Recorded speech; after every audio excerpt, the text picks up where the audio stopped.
Seemingly every other day now, we get a story about how the right is boycotting some corporation. Now, as a general rule, I'm not a fan of corporations. The reason why I'm not, though, is because they pay their workers shit and they corrupt the government by buying our politicians, and then the politicians basically rig the laws in their favor and against working people. That's why I'm not a fan of corporations. You could add in a whole bunch of other stuff too, like the pollution, which is just part and parcel of externalities in a capitalist system. There's a whole laundry list of reasons. They're very rigid hierarchies that mirror a dictatorship or a tyranny where you have one person who owns it, who's on top, who controls everything, and there's underneath them, they have their manager who sort of runs the day-to-day, and then at the very bottom, there are workers who are basically like peasants who just have to do what they're told. So there's issues there, right? So I'm not a fan of corporations. But the reason why the right keeps boycotting corporations now is because they view them as too woke.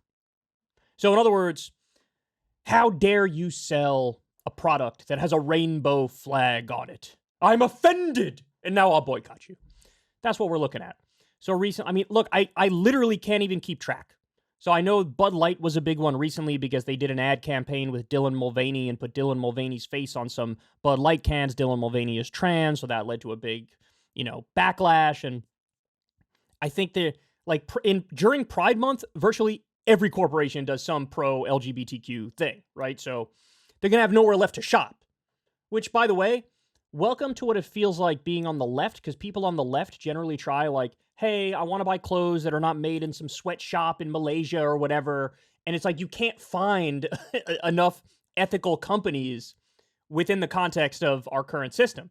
So, but for the right-wingers, it's like, well, every company seems to be okay with gay people, so now I'm outraged and I want to boycott them. Okay, so they just added a new company to the list. ChickFilA. Now, this is ironic because ChickFilA, what was it, about a decade ago, there was this big scandal because they weren't pro-gay or something, and there was a backlash over that from the left. And so this is not, I think they close on Sundays because the owner is religious. So, this is one of the companies that you would have expected to be sort of insulated and protected from a right-wing backlash, but no, here we are. So this is in Rolling Stone. Not even ChickFilA is safe from anti-woke right-wingers. The Christian-owned fast food giant is under attack for its corporate diversity policies. Okay, interesting. Fresh off a siege against Target. Oh, that's right. Target was the other one. See, there's so many of them. I forget them. For the crime of releasing a Pride collection, far-right influencers have been roving the digital countryside looking for the subject of their next meltdown and have landed on a surprising choice, fast food chain Chick-fil-A. Why are conservative accounts attempting to gin up outrage about Chick-fil-A? Because the company has, gasp, a diversity, equity, and inclusion program. Quote, "We have a problem," podcaster Joey Manarino tweeted on Monday. "Chick-fil-A just hired a VP of diversity, equity, and inclusion. This is bad, very bad. I don't want to have to boycott." Chick-fil-A's website includes a quote from Eric McReynolds, VP of diversity, equity, and inclusion, stating that the company is committed to ensuring mutual respect, understanding, and dignity everywhere we do business. This apparently crossed the line. Manarino's post kicked off a chain reaction from other prominent conservative accounts who jumped at the chance to browbeat another company for engaging in woke politics. So we have Ian Miles Chung, a guy who cosplays as an American when he's not an American at all. He says, "Chick-fil-A has gone woke." At this point, again, I'd be surprised if there's any company that doesn't have a diversity, equity, and inclusion position, right? Now, I get it if you want to say, hey, it's goofy. Hey, this is nothing but corporate virtue signaling. Yeah. And you know why they do it? Capitalism. Because what they want to do is they want to sell their product to as many people as humanly possible. So, of course, they're not going to put on a front of hating gay people or hating trans people or hating Muslims or hating anybody for that matter, because all those people have money and buy stuff too. That's what's going on here. So, but I saved the funniest part for the end. So there's with the Target boycott, which has been going on for a little while now.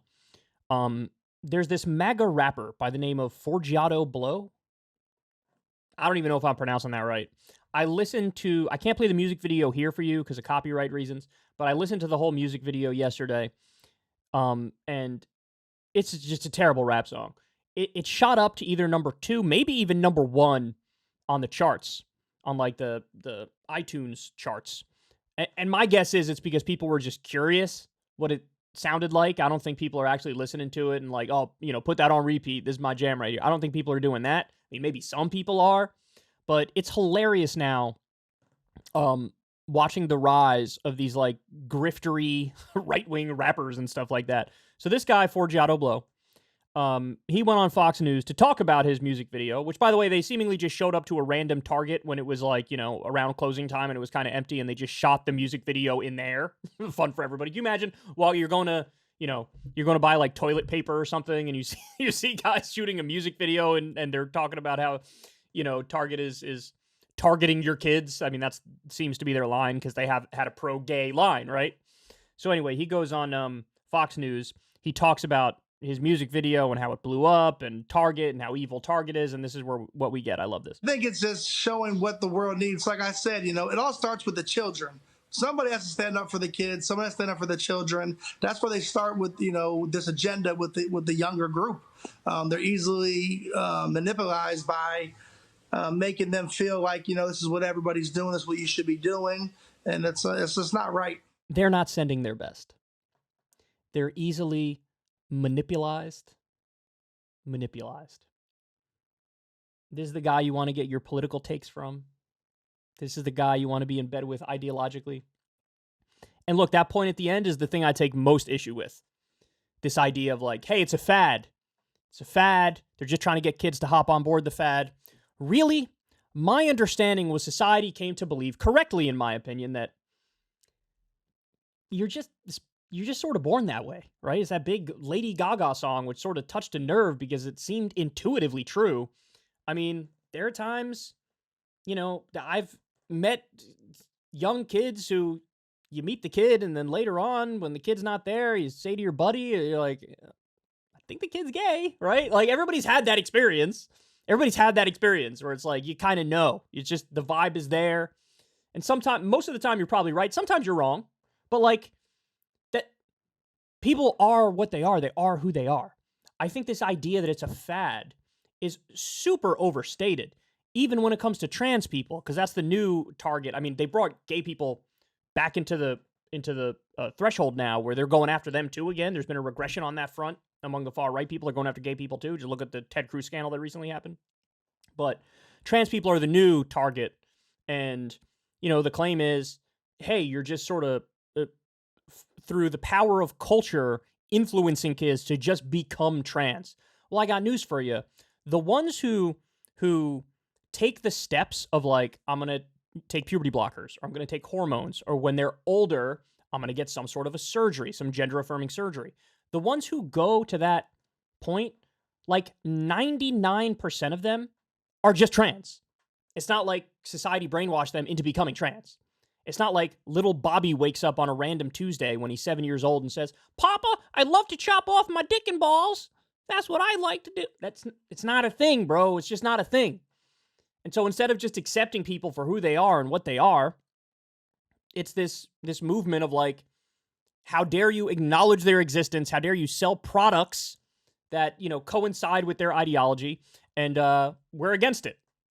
And we're going to try to launch a boycott over that. I'll never get over it. My favorite fact, man, I forget, I think it was Nestle. There was some Nestle thing. They did some pro-gay thing. I don't remember the specifics. Forgive me. And Jeremy Boring, the CEO of the Daily Wire, decided, how dare you? Conservatives are going to boycott you, and I'm going to make my own chocolate. And everybody come get our non-woke chocolate. They made a big deal over it. The reason I find that so funny and also so sad is that same company they were boycotting over doing some mildly pro-gay stuff. News had come out like a year before. They were literally using slave labor in South America. And the U.S. Supreme Court, by the way, said, I don't know, we're not going to do anything to stop it.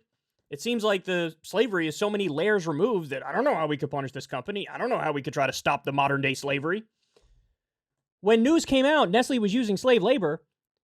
You didn't see the right go, we got to boycott them. This is crazy. They're using slave labor. I have a principled objection. I have a moral and ethical objection to, no.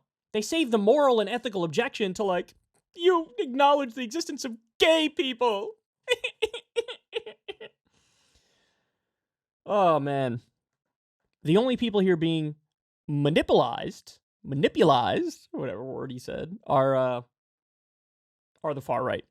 It's the classic, the anti-social justice warriors have now become the social justice warriors. They now embody all of the annoying traits and characteristics that were normally used to describe the left-wing social justice warriors.